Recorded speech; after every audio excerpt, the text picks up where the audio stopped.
Welcome back to Nick Lenz's Comic Corner, classic, less known classics.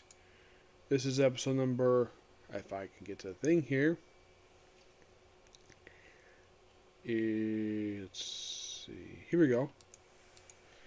Episode number 2474 and Doubleshot number 2368.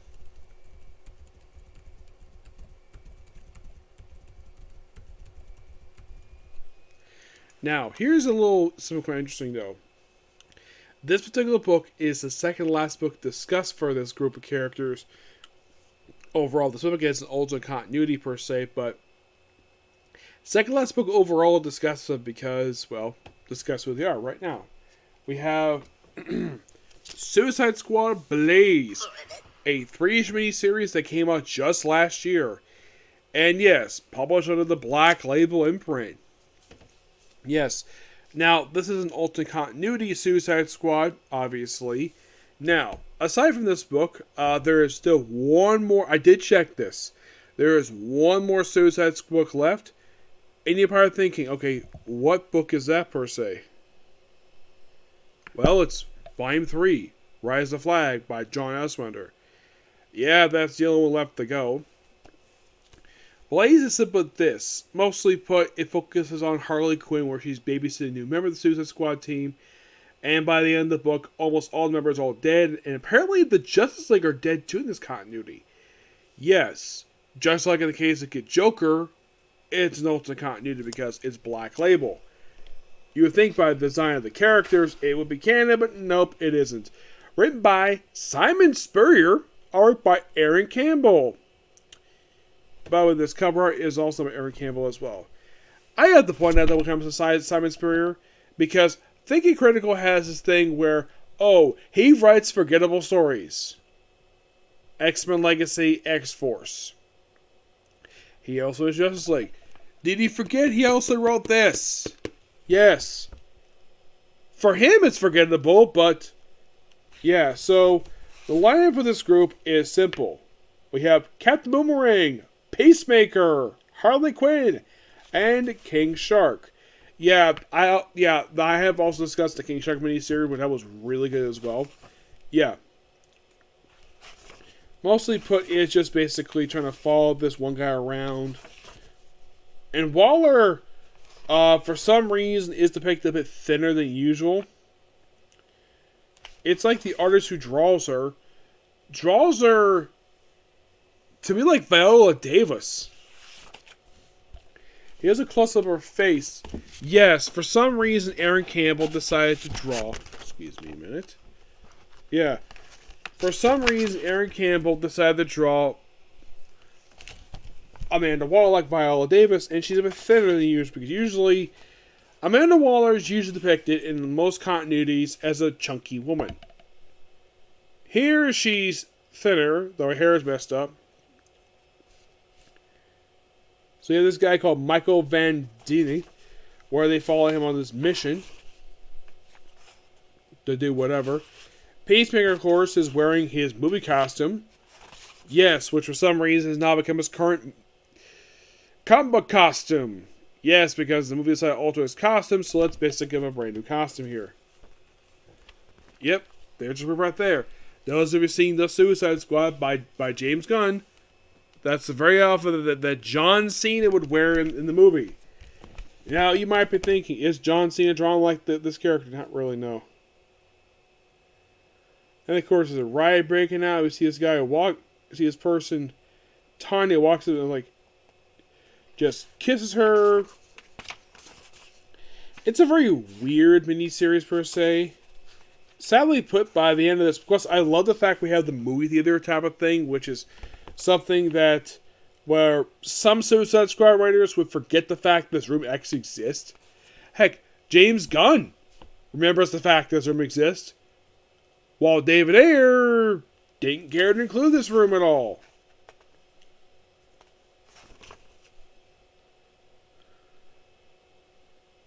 And apparently this woman, Tanya, who apparently was like, ooh, let's just kiss a guy with no arms.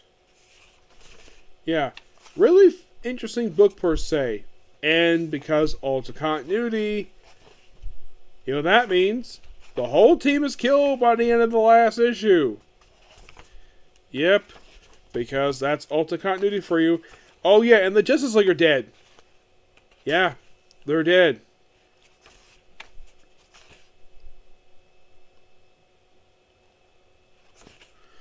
It's a bit weird of a book.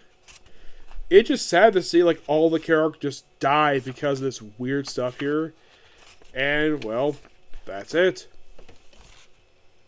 There's a book for you. Not a bad book per se. Good book, roughly a 9 out of 10. And well, I think it's a really good book. Check it out. Yep. So, and yeah, that one book is all that stuff because the King Shark was like the only other book I can think of. Well, aside from Flying 3, it's the current Peacemaker book out right now, and the Waller vs. Wildstorm book. I think that's it. Mostly like a lot of miniseries, because for Suicide Squad title, this is the most recent book they released for Suicide Squad because there hasn't been a new ongoing series released in 2 years. Actually, like a year, because they canceled the last book after only 15 issues. No, seriously, 15 issues, probably by far the second shortest ongoing book because it was slightly longer than Flame 2. Alright, next up we have Superman Infinite Crisis, which this book collects. Infinite Crisis, Secret Files, and Origins 2006, Infinite Crisis, number 5, Superman, Volume 2, number 226, Action Comics, 836, and Adventure Superman, 649.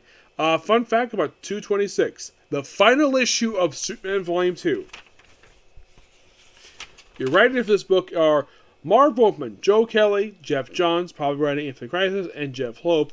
Artwork, Dan Jurgens, Jerry Wood, Cam Smith, Art Tuber, Nelson, Ed Baines, Mara Baines, Howard Shankin, Reno Gato, Kevin Conrad, Dick Giordano, Jose Marin Jr., Ian Churchill, Norm Rampant, Phil Menace, Andy Lenning, Lee Majero, Doug Mankey, Tim Sale, Tom DeRick, Wayne Fletcher, Carl Ketchler, Duncan DeRusso, Dale Ingesam, Drew Gariski, Ed McGinnis, Dexter Vines, Ivan Reyes, George Perez, probably doing the Infinite Crisis book, David Bullock, and Kalman Avarovsky. And wow, that's a lot of artists. Mostly put in the final issue, it focuses on, well, mostly Alexander Luthor Jr., and we see the events of Crisis of the Earth here. Basically told from his point of view. Also, we see Earth 2 Superman with Earth 2 Lois and Superboy Prime. Yeah, where he's witnessing his stuff. And of course, they bring up Darkseid here. Because mostly put these issues are focused on, well, him. And then we see Superman punching the walls of reality. Yep. This famous thing.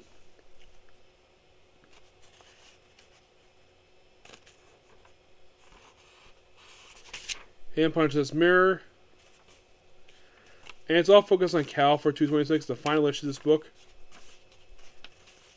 And of course you have Superboy Prime. Really fun issue.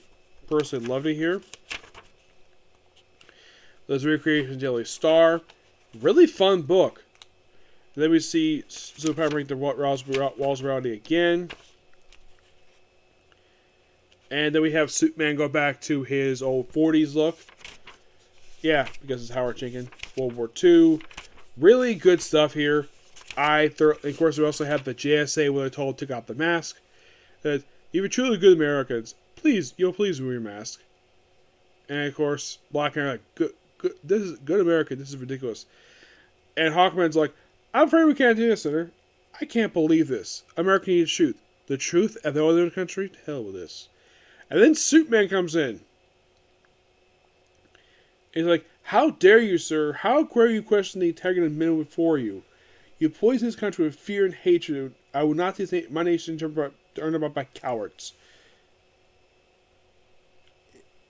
If you take a name to stop, you can have mine. I'm Clark Kent. I am Superman. Today I'm ashamed to be American. And we got like various alternate versions of Superman.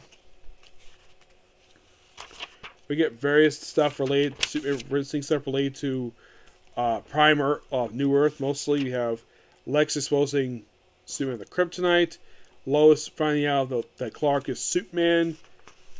Well, it's like a what if reality, what if you alter stuff. Really good stuff here. I love this book. It's absolutely amazing. Yep, just a damn good book. Loved it. I give this book a 10 out of 10. Yep, so yeah. By the way, we do see Superman vs. Superman in this book, which is awesome. Yep. So yeah, that's a particular view. Oh, and here's the thing about 226. That was the final issue of that book. Avengers Superman, that technically was the final issue. It was called that because with the very next issue, 650, it became Superman again. Just Superman. I picked this book to review because one thing, this book was really good. It's been a while since I read it, but damn. If you're a Superman fan, check this book out. It is awesome. Yes, it is. That's why I'm giving it 10 out of 10. And can you believe DC really charged this book for a whopping $12.99? And if you're curious, when did this trade come out per se? I think it was like 07, I think it was. 06. So a book that came out 17 years ago, DC charged $12.99 for it. You're thinking, wow, that was cheap. Oh, if you're curious, how much was Suicide Blaze? That was $29. It was actually a book I purchased this week. It was like the only book they had new in the store. I figured though, why not? Plus, also with that book, well, we'll look up to go for that. Still with Superman to go, but hey, at least I'm getting further back though. Actually, I'm gonna do a couple more trades for the post-crisis stuff, post-Infinite Crisis, and then I can move further back than that. I'm basically with Superman and Action Comics taking the same route I did with those two books. Well, of course, also Superman Volume 2, as I did with Detective Comics and Batman, covering all the stuff that happened post-crisis for those two series. I'm including Superman Volume 2 in there because that published at the same time as their two books. Though, of all three of these books, I've already got them out of the 80s, just got them out of the 90s, 2000s. Yep. So, yeah, that's a particular view. I got one more video to do, and that's it for tonight. Okay, next video. Bye.